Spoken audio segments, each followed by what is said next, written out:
सदाशिवसमारम्भां शङ्कराचार्यमध्यमाम् अस्मदाचार्यपर्यन्तां वन्दे गुरुपरम्पराम्.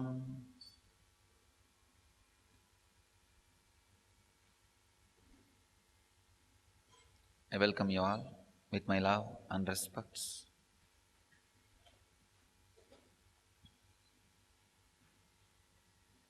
I welcome all the centers who are sitting with us now live. I welcome all the cities, Satsang centers who are sitting with us in two-way, and the cities and centers who are sitting with us through webinar around the world.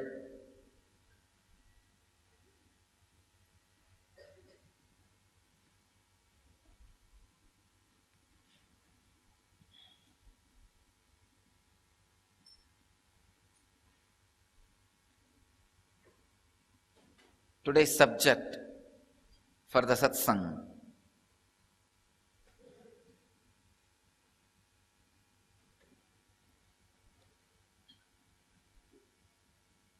meditation, magnificent state of bliss.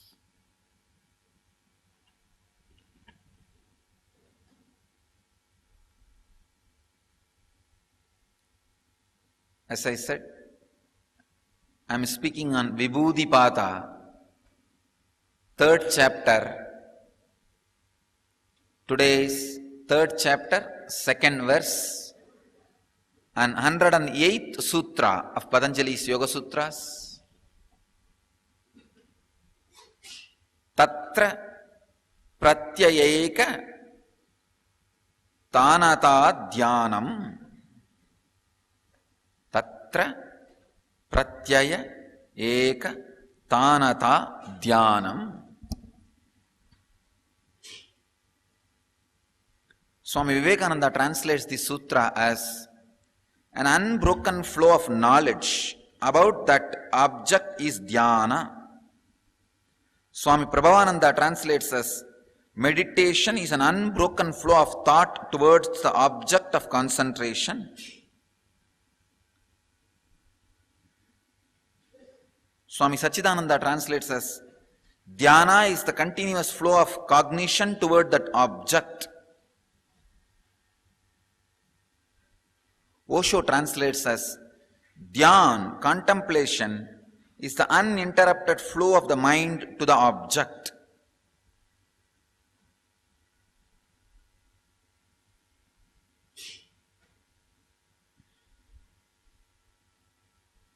I'll translate this word Dhyaan as raising the frequency to the certain level, the object on which the meditation is happening and the object which is meditating, both of them lose their boundary and becoming one with each other. This is what I will call as Dhyana. Please understand. I am not just translating. I am giving you the exact meaning. Dhyana means, for example, if I am meditating, doing Dhyana on this cloth, raising the mind to certain frequency where the mind and this cloth loses the idea of boundary and they disappear into some space where there is no difference, where there is no two exists. It is all about one. Please understand.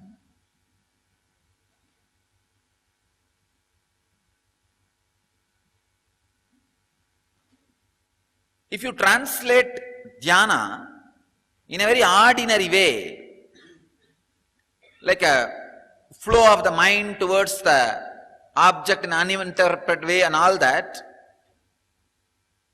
this almost, you can come to the conclusion, if your mind uninterrupted way flows towards this kerchief, it is meditating on this kerchief, this cloth. No. Then, you can meditate on anything,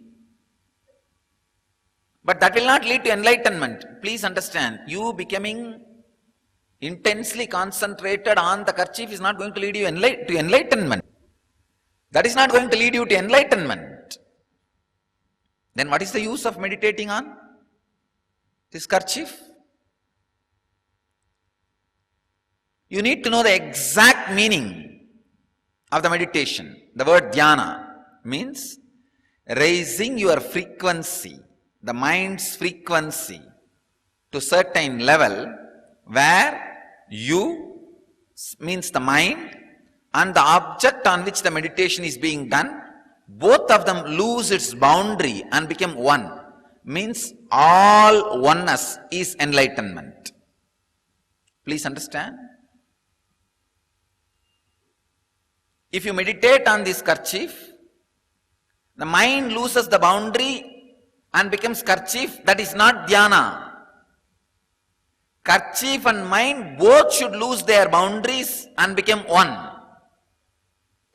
That oneness is what I call Dhyana. Please understand, it is one of the important sacred secret. Unfortunately, all orthodox translations have missed it. If you have read orthodox, many translations, you will understand what I am saying. When you use the word mind flowing uninterrupted way towards an object is Dhyana, what you will make out? You will think, oh, if my mind flows uninterrupted way towards this kerchief, it is Dhyana. No, it is not. Dhyana is a state where your mind and the object on which you are meditating, both of them lose their boundary. That is the space where you can experience enlightenment. Even if one thing, either the mind or the object, if any one retain their boundary, samadhi, enlightenment cannot happen.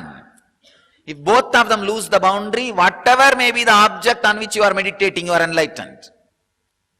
I will give you the difference between the so-called orthodox understanding of Dhyana and what I am revealing, the sacred secret as Dhyana. There is a story in the traditional literatures of Hinduism.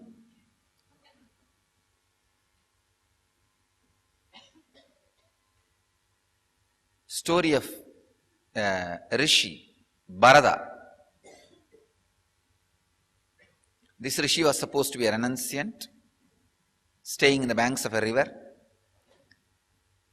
But one day, he saw a deer dying, giving birth to a small child, baby deer, whatever word you use for baby deer.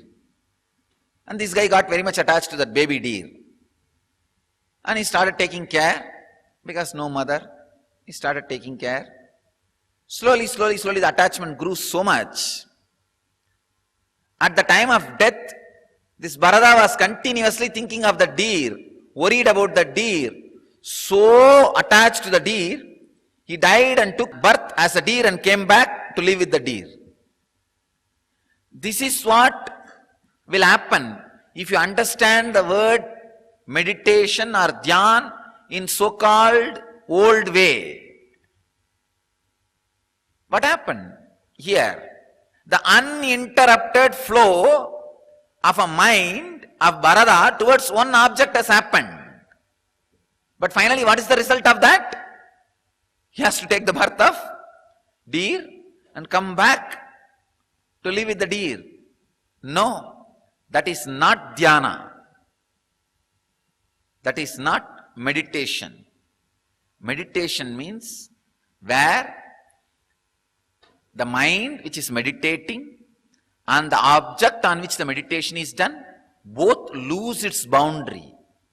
When the boundaries are lost, you experience samadhi, the extraordinary powers and siddhis and realizations. I'll give you another one example. One suppressed class person, so-called untouchable, wanted to have initiation and want to meditate on God. But that village guru is not interested in initiating him. He said, no, I will not initiate a suppressed low caste person. So this low caste person made an idea. Every day that guru early morning will go to the river bank to take bath. So he was observing. One day that guru by mistake slipped for some reason. Then he immediately chanted Ram Ram. Usually in Indian villages, if you slip or fall or sneeze, they will chant God's name.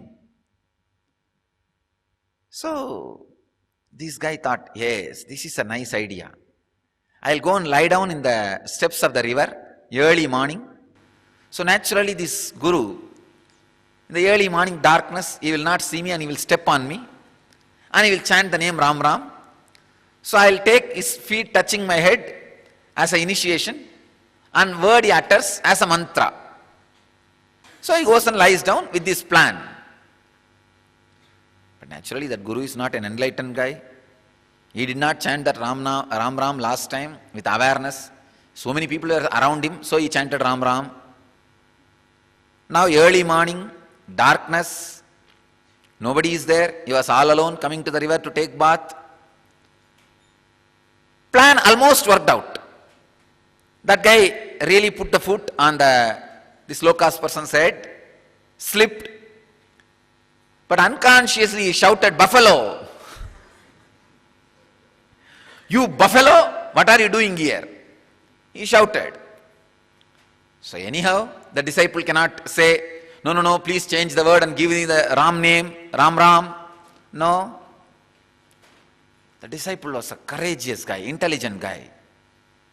He decided, I'll take his feet touching my head as initiation and the word he uttered, buffalo, as the mantra. And he sits with the courage and intelligence and confidence, starts raising his frequency of the mind towards the object buffalo. Please understand, it is not uninterrupted flow of the mind. It is raising the frequency of the mind where the object and the mind, both of them lose their boundaries. And he experienced that. And the divine appeared in the form of the golden buffalo, and his mind and the buffalo idea, both of them lost the boundary, and the high frequency was experienced by him as samadhi. Then the local village festival, they are trying to bring the deity out of the temple. He sees the deity in the buffalo form. The priest was trying his best to get the deity out. It's not coming out for some reason. They were all shocked. Why the deity is not coming out? Then this low caste man, he shouts, "Hey, it's because the buffalo's horns are stuck in the doorway. Little lower it." He goes and lowers it and immediately deity comes out. Means, please understand, the power of object and the mind losing its boundary and vibrating in same frequency. It's a subtle difference, but an important difference. Please understand, subtle but an important difference. This is a very important truth. This is the sacred secret hidden in the sutra, which needs to be revealed. In every sutra, the sacred secrets are hidden. Understand? Dhyana is not just your mind flowing uninterrupted way towards an object. No. Dhyana is raising your frequency of the mind to certain level where your mind and the object on which your mind is meditating, both of them lose their boundary and merge into the oneness. If the oneness is not the base, meditation leads to unconscious sufferings. Meditation means that constantly being connected to some object. What is the use? No. That's no way going to help you. That is not going to help you.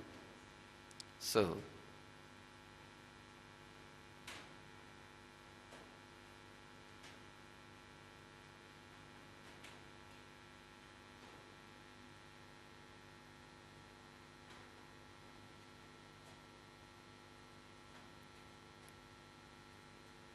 the sacred secret behind the word Dhyaan has to be understood so that the right practice can happen. I tell you, right understanding of the country law is important to run the country. Right understanding of the cosmic law is important to experience the cosmos. These are cosmic laws. A small misunderstanding or misinterpretation or wrong understanding will lead to misery, not to one person or two person, thousands of people. That is why I warn you again and again and again. Listen to those great secrets, internalize these great secrets with a lot of care, because the cosmic law, the ideas which you internalize, is going to play a major role. The way in which you think, the way in which you work, the way in which you do the strategy planning about your life. Wrong strategy is not only dangerous for you, dangerous for everybody.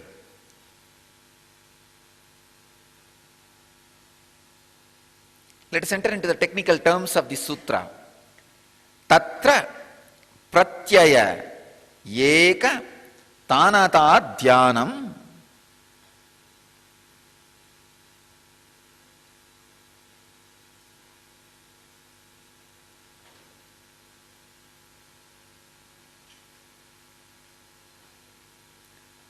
pratyaya.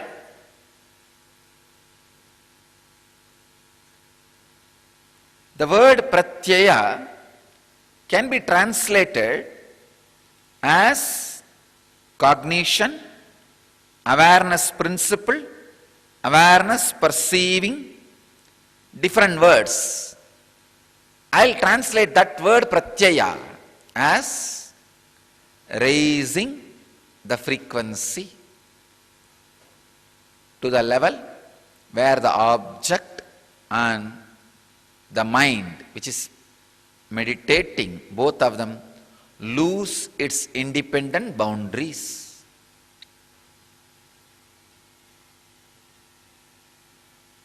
Please understand.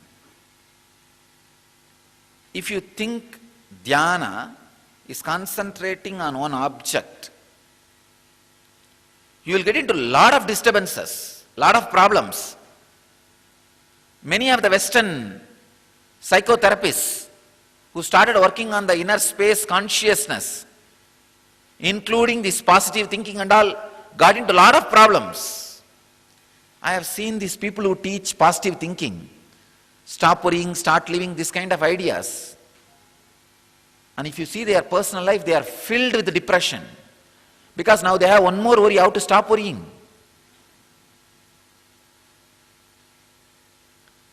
It's like people take sannyas, celibacy vow to achieve enlightenment. Finally, after a few years, how to maintain the celibacy vow becomes a major main focus than enlightenment. That's a wrong space to be in. It's like you get into a train to reach Delhi.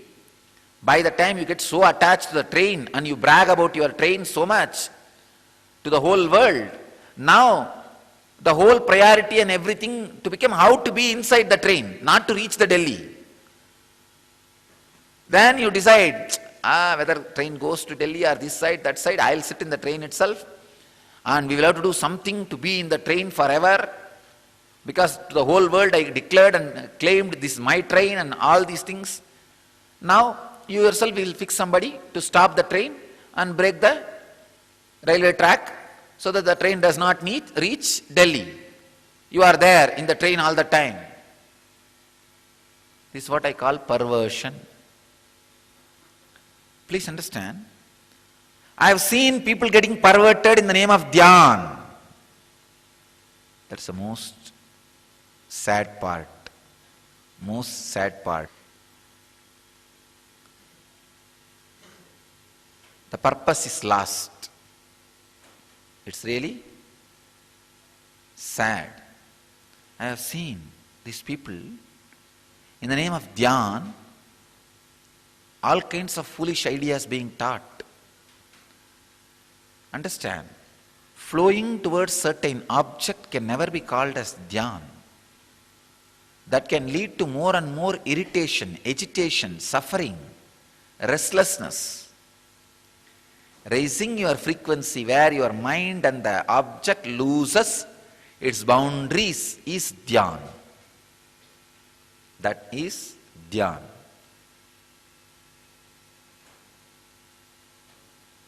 Where you have intense joy and peace, bliss. Normally, if you meditate, if you concentrate on just some object, what will happen? Your mind will become that object, maybe maximum. But your mind is not created out of that object. So even if your mind becomes that object, it will not have peace. It will not be contented. For example, if my mind, even if it concentrates on this kerchief and becomes this kerchief, it's not going to feel homely, it's not going to feel settled, it's not going to feel the moksha, because my mind is not created out of this kerchief. So when will my mind feel the moksha, samadhi, homely? Samadhi means becoming the origin. Sama, adi. Adi means the origin, source. Sama means becoming that. When will that happen to me? If I raise my mind to a certain frequency where not only my mind loses its boundary, the kerchief, the object also loses its boundary. That is where the Sama Adi happens. I'll feel homely, settled. Means the mind has returned to the origin or the source from which it came out or created. So the understanding about Dhyana should be proper so that you can experience the next step, Samadhi. The understanding of Dhyana is wrong, then Samadhi can never happen in you. Even if you are put in Samadhi, means in Sanskrit we use this word for two meanings. Being buried also is called as Samadhi. And achieving the enlightenment is also called Samadhi. If you have not understood the word Dhyaan properly, even if you are buried, you are not going to achieve Samadhi. If you understand the word Dhyaan properly, even if you are buried, you will be in Samadhi. There is a big difference. The sacred secret you need to understand in the sutra is raise the frequency of the mind to a level where not only your mind loses its boundary, the object on which you are meditating, that also loses its boundary. And both enter into the essence from where both came out.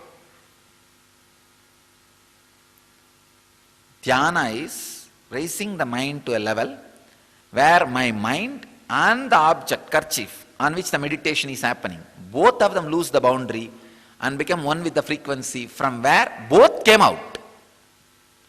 That is what will give the eternal peace, the homeliness, Sama Adi, becoming one with the origin, source. So, I wanted you to contemplate on this sacred secret and how you are missing this one word Dhyana and doing many mistakes in your life. Just contemplate on this one idea. I don't want to give you too much words today. This one sacred secret can solve many of your problems, because whole life, whole day you are concentrating on something. If you are concentrating with this clarity, your day-to-day life itself can become Nitya Dhyana. If you are not having this understanding, even your Nitya Dhyana will not be a Dhyana. It will be just some concentration, leads to more restlessness. So understand this and do your Dhyana, do your Nitya Dhyana, do your life based on this understanding.